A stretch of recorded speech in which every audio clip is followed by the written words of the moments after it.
Welcome back दोस्तों हम हमारी पिछली वीडियो में देख चुके हैं टाइप्स ऑफ डिस्टेंसेस के बारे में, जिसमें हमने देखा कि मेजरली चार टाइप्स के डिस्टेंसेस देखे थे, जिनमें से एक था यूक्लिडियन डिस्टेंस।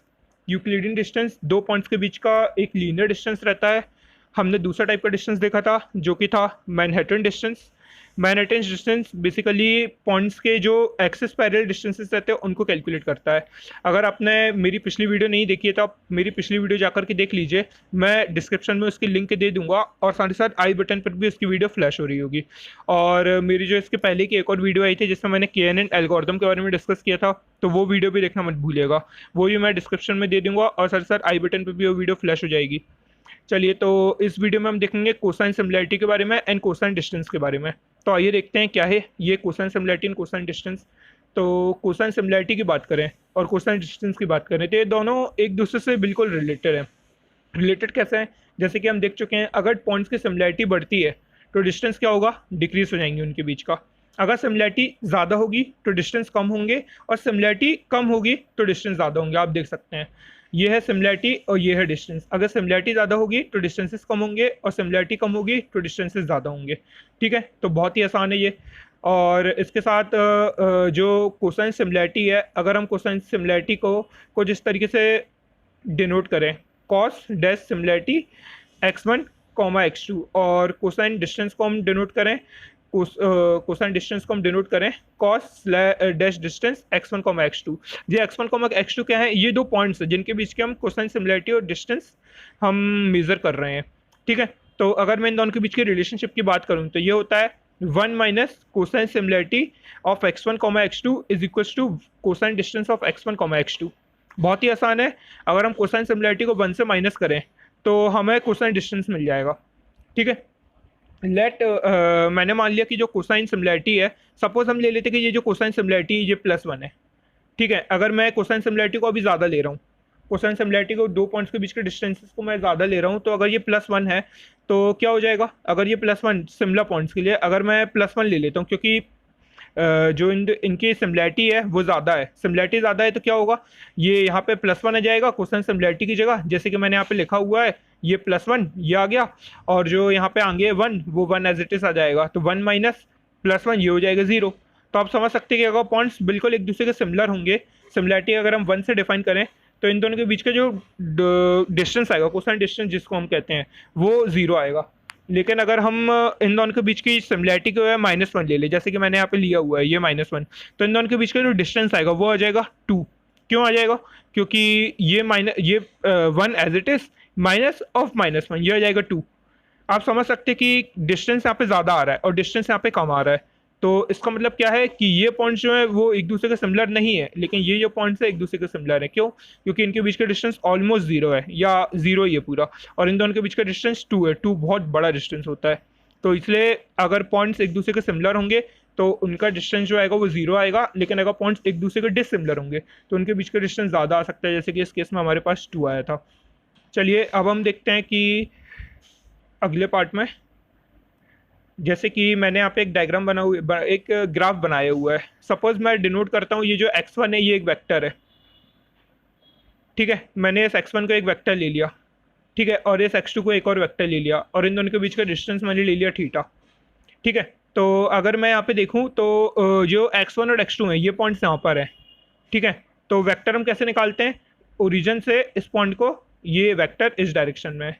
ठीक है, ये वाला वेक्टर है, ये ओरिजिन से यहाँ तक ये इस डायरेक्शन में है। ठीक है, और इन दोनों के बीच का पॉइंट का डिस्टेंस जो है वो मैंने ले लिया d12, क्योंकि x1 से x2 का डिस्टेंस हम देख रहे हैं। ठीक है, तो अगर मैं ये जो अगर इनकी कोसाइन सिमिलैरिटी निकालूं, तो अगर कोई भी दो वेक्टर्स हैं x1 और x2, इनकी कोसाइन सिमिलैरिटी देते हैं हम कॉस थीटा से। ठीक है, तो कोई भी दो पॉइंट्स है x1 और x2, तो कोसाइन सिमिलैरिटी ऑफ x1 और x2 is equal to cos theta. ठीक है, थीटा जहाँ पे इन दोनों के बीच का एंगल है। कोसाइन सिमिलैरिटी x1 और x3 के, अब सपोज मैंने यहाँ पे एक और पॉइंट ले लिया जो कि x2 से पैरेलल है और x1 से एक अलग डायरेक्शन में है। तो अगर मैं x2 और x1 और x3 की कोसाइन सिमिलैरिटी देखता हूँ, तो सॉरी, मेरे को यहाँ पे x2 लेना चाहिए था, तो ये यहाँ पे x2 होगा। तो x2 और x3 की कोसाइन सिमिलैरिटी देखता हूँ, क्योंकि इन दोनों के बीच का एंगल क्या है? 0 है, क्योंकि ये दोनों पैरेलल है, तो इन दोनों के बीच का एंगल क्या होगा? 0। तो मैंने यहाँ पे लिया cos theta is equal to cos 0, और क्योंकि cos 0 होता है 1, तो इन दोनों की कोसाइन सिमिलैरिटी आ जाएगी, वो आ जाएगी 1। ठीक है, अब थीटा जो इन दोनों के बीच का एंगल है, फिर कोसाइन डिस्टेंस जो आ जाएगा, कोसाइन डिस्टेंस क्या आ जाएगा 1 minus cosine similarity, cosine similarity क्या आई 1, तो 1 माइनस 1 0, तो कोसाइन डिस्टेंस आ जाएगा 0, क्योंकि दोनों पॉइंट्स एक दूसरे के सिमिलर हैं, बिल्कुल आसपास ही हैं, तो इन दोनों के बीच का कोसाइन डिस्टेंस आ जाएगा 0। ठीक है, अब अगर हम बात करें कोसाइन सिमिलैरिटी x1 और x2 की, तो वो cos थीटा हम देंगे x1 और x2 की, लेकिन x1 और x3 की क्या देंगे हम, वही cos थीटा, क्योंकि इन दोनों के बीच का एंगल है थीटा। ठीक है, कोसाइन डिस्टेंस जो है x1 और x2 का, x1 और x2 का कोसाइन डिस्टेंस वो क्या आ जाएगा 1 माइनस cos थीटा, और x1 और x3 का क्या आ जाएगा 1 माइनस cos थीटा, इसका भी 1 माइनस cos थीटा x1 और x3 का।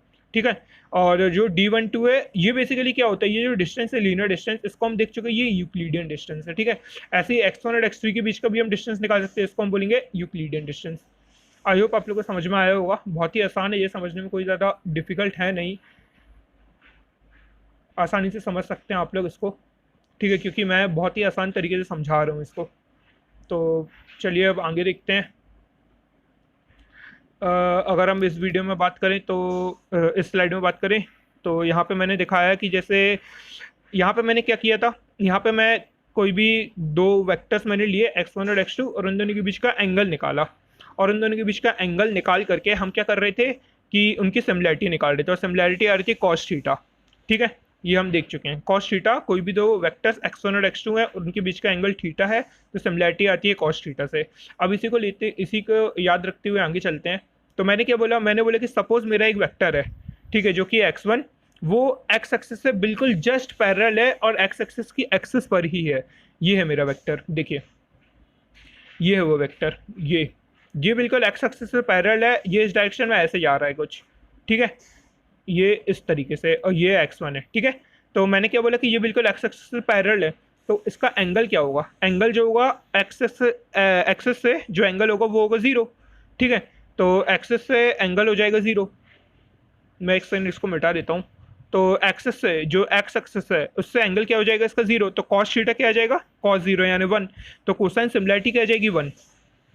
आई होप आप लोग को समझ में आ रहा होगा। देखिए मैंने क्या किया, x1 है, x एक्सिस की डायरेक्शन में ही है। ठीक है, तो क्योंकि इसी के डायरेक्शन में एक्सिस की डायरेक्शन में है, तो इन दोनों के बीच का एंगल क्या है, ऑलमोस्ट 0 है, आप देख सकते हैं एंगल है ही नहीं कुछ।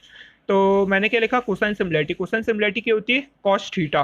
ठीक है, तो मैंने लिखा cos 0, cos 0 क्या हो जाएगा, cos 0 होता है 1, हम पहले ही देख चुके हैं। ठीक है, तो ये cos थीटा cos 0 हो जाएगा 1, तो इसलिए मैंने यहाँ पे कोसाइन सिमिलैरिटी लिखी हुई है 1। अब कोसाइन डिस्टेंस क्या हो जाएगा 1 माइनस कोसाइन सिमिलैरिटी, तो 1 माइनस 1 0, तो कोसाइन डिस्टेंस भी आ जाएगा 0। तो अगर हमारा वेक्टर यहाँ पर है तो कोसाइन डिस्टेंस आ रहा है 0, कोसाइन सिमिलैरिटी आ रही है 1। So easy to understand. अब सपोज अगर मेरा वेक्टर ये x1 है, मैं इसको यहाँ से ले जा करके यहाँ पे ले जाता हूँ। सपोज अब x1 यहाँ पे नहीं है, यहाँ पर आ गया है, कहाँ पे, y एक्सिस के पैरेलल और x एक्सिस से कुछ 90 डिग्री के एंगल पर है। तो अब यहाँ पे cos थीटा देखेंगे, तो cos थीटा क्या हो जाएगा cos 90, तो कोसाइन सिमिलैरिटी क्या हो जाएगी, cosine similarity is equal to cos theta, और क्योंकि हमारा थीटा 90 है और cos 90 होता है 0, तो यहाँ पर देखिए आप कोसाइन सिमिलैरिटी आ गई है 0। ठीक है, और कोसाइन डिस्टेंस हम देखें तो 1 माइनस 0 यानी 1, कोसाइन डिस्टेंस आ जाएगा 1। ठीक है, अब मैं अगर हमारे इस एंगल को यहाँ पर ले जाऊँ, हमारे इस वेक्टर को यहाँ पर ले जाऊँ, अब ये वेक्टर वहाँ पर भी नहीं है, यहाँ पर है।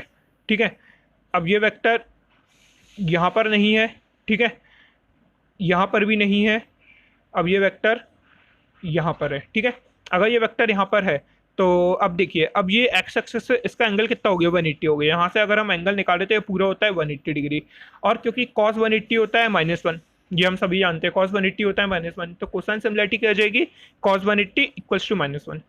कोसाइन डिस्टेंस देखें तो 1 माइनस ऑफ -1, तो कोसाइन डिस्टेंस आ जाएगा 2। ठीक है, कोसाइन सिमिलैरिटी है -1, तो कोसाइन डिस्टेंस आ जाएगा 1 minus of -1 sorry 1 minus of -1 यानी -2। ठीक है, तो कोसाइन डिस्टेंस आ गया -2 +2 सॉरी। ठीक है, क्योंकि डिस्टेंस तो हमेशा पॉजिटिव में ही आएगा। अब अगर सपोज मैं इसको एंगल को और बढ़ा देता हूँ, यहाँ पर ले आता हूँ, और हमारा वेक्टर अब आ गया है यहाँ पर, ये यहाँ पे इस डायरेक्शन में। ठीक है, अगर ये हमारा वेक्टर आ गया है यहाँ पे, तो अब यहाँ पे कोसाइन सिमिलैरिटी क्या होगी, अब क्योंकि ये एंगल बना रहा है यहाँ पे 270 डिग्री। ठीक है, ये था 90, ये था 180, ये है 270, तो cos 270 कितना होता है, cos 270 होता है 0, तो कोसाइन सिमिलैरिटी आ जाएगी 0। ठीक है, और कोसाइन डिस्टेंस आ जाएगा 1।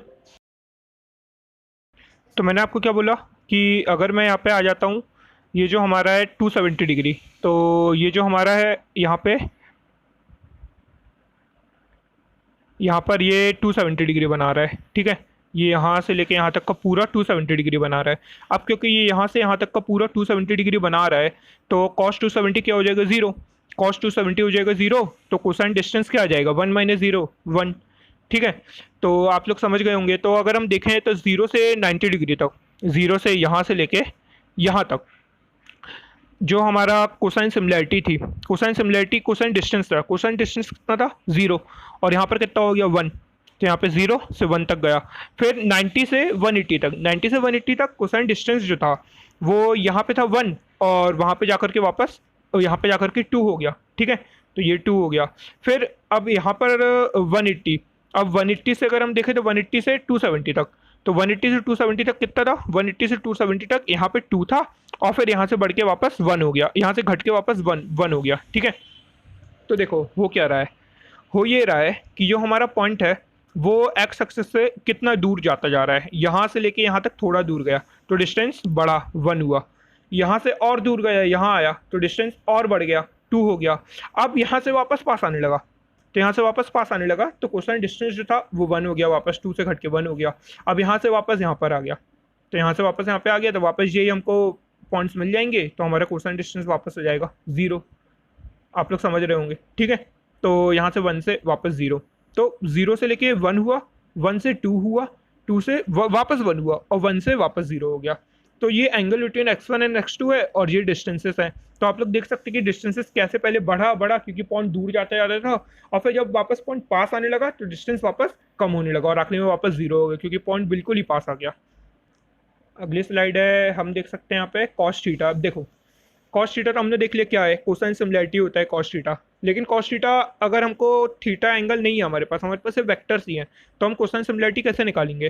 तो कॉस थीटा की वैल्यू जो होती है, कॉस थीटा हम निकालते हैं जी। हमने हमारे जो वेक्टर्स, फिजिक्स में जो वेक्टर्स था उसमें हमने पढ़ा होगा कि जो हमारे वेक्टर्स है अगर x1 और x2 हैं, ठीक है, तो कॉस थीटा होता है x1 dot x2 upon divided by जो लेंथ होती है x1 की और जो लेंथ होती है x2 की। तो बेसिकली ये क्या है, ये यूक्लिडियन डिस्टेंस है, ठीक है। ये L2 नॉर्म, इसलिए मैंने यहाँ पे लगाए हुआ है 2, यहाँ पे भी देखिए लगाए हुआ है 2, क्योंकि हम यहाँ पे यूक्लिडियन डिस्टेंस निकाल रहे हैं। मैंने आपको बोला था यूक्लिडियन डिस्टेंस बहुत कम आता है, तो ये वही है यूक्लिडियन डिस्टेंस, ठीक है।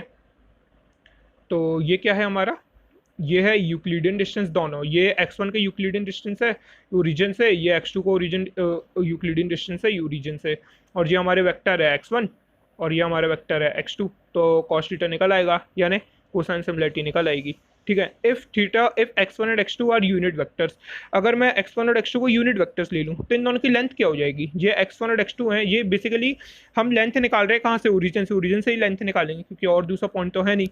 तो ओरिजिन से हम लेंथ निकालेंगे, अगर मान लो यूनिट वेक्टर्स हैं तो इनकी लेंथ हो जाएगी 1, तो x1 और जो x2 इनकी लेंथ हो जाएगी 1, ये मैंने यहाँ पे लिखा हुआ है, ये इनकी लेंथ हो जाएगी यहाँ पे 1, ठीक है। तो कॉस थीटा क्या आ जाएगा, कॉस थीटा आ जाएगा x1 डॉट x2, क्योंकि ये तो हो गया 1, तो 1 इंटू 1 1 ही हो जाएगा, तो ये कॉस थीटा आ जाएगा यहाँ पे x1 और x2, ठीक है। बहुत ही आसान है ये समझने के लिए, इसको भी अब रब कर देता हूँ मैं। अब आगे बढ़ते हैं। तो अगली स्लाइड में अगर मैंने बोला कि x1 और x2 आर यूनिट वेक्टर्स, अगर x1 और x2 जो है वो यूनिट वेक्टर्स हैं, तो देखो हमने अभी क्या किया यहाँ पे, कोसाइन डिस्टेंस और कोसाइन सिमिलैरिटी, कोसाइन डिस्टेंस और कोसाइन सिमिलैरिटी के बीच में रिलेशनशिप निकाला, ठीक है। मैंने यहाँ पे आपको बताया कोसाइन डिस्टेंस और कोसाइन सिमिलैरिटी के बीच में रिलेशनशिप की, सिमिलैरिटी बढ़ेगी तो डिस्टेंस घटेगा, और डिस्टेंस बढ़ेगा तो सिमिलैरिटी घटेगी, ठीक है। दोनों के एक दूसरे के अपोजिट हैं, ये अपोजिट बिहेव कर रहे हैं, ठीक है।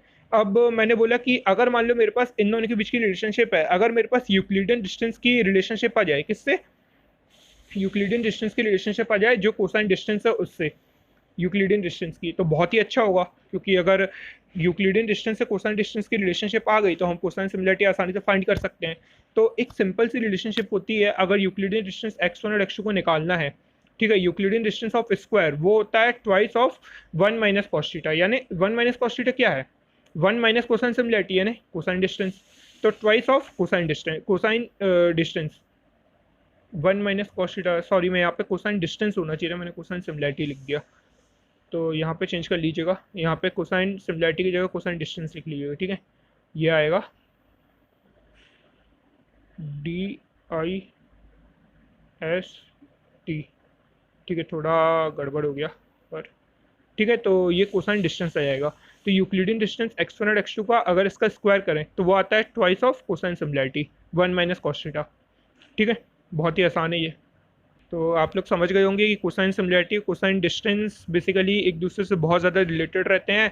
और बात वही है कि जो हमने करी थी कि अगर डिस्टेंस बढ़ेगा तो सिमिलैरिटी डिक्रीज होगी और डिस्टेंस कम कम होगा तो सिमिलैरिटी बढ़ेगी, ठीक है। तो बहुत ही सिंपल सा टॉपिक था ये, पर बहुत ज़्यादा इंपॉर्टेंट है। तो आप लोग को इसको इन सारी चीज़ों को याद रखना है। बार बार आप चाहें तो स्लाइड्स का स्क्रीनशॉट ले सकते हैं, स्क्रीनशॉट ले लीजिए या नोट्स बना लीजिए। पर याद रखिए इंटरव्यूज में बहुत पूछा जाता है कि कोसाइन सिमिलैरिटी और कोसाइन डिस्टेंस के बीच में रिलेशनशिप क्या होता है। वो तो आप आसानी से बता देंगे, लेकिन अगर किसी ने पूछ लिया कि जो यूक्लिडियन डिस्टेंस है और कोसाइन डिस्टेंस इन दोनों के बीच का रिलेशनशिप क्या होता है, तो ये होता है इन दोनों के बीच का रिलेशनशिप। याद रखना है इसको, ठीक है। बहुत ही ज़्यादा इंपॉर्टेंट क्वेश्चन है, हर बार पूछा जाता है, ठीक है। तो यहाँ हमारी cosine similarity cosine distance basically हमारे टाइप्स ऑफ डिस्टेंसेस हैं वो ख़त्म होते हैं। अगली वीडियो में हम बात करेंगे under fitting and over fitting की, ठीक है। और मेरे चैनल को सब्सक्राइब करना मत भूलिएगा। अगर वीडियो पसंद आई हो तो लाइक कर दीजिए और जितना हो सके दोस्तों तक शेयर कीजिए। और मेरी जो प्लेलिस्ट है जिसकी लिंक मैं डिस्क्रिप्शन में दे दूँगा, तो वहाँ से आप प्लेलिस्ट को सेव कर लीजिए अलग से अपने ब्राउज़र पर, बुकमार्क कर लीजिए और जब भी आपको एक्सेस करना हो तो वहीं से प्लेलिस्ट को एक्सेस करिएगा। तो आज की वीडियो में इतना ही। Thank you.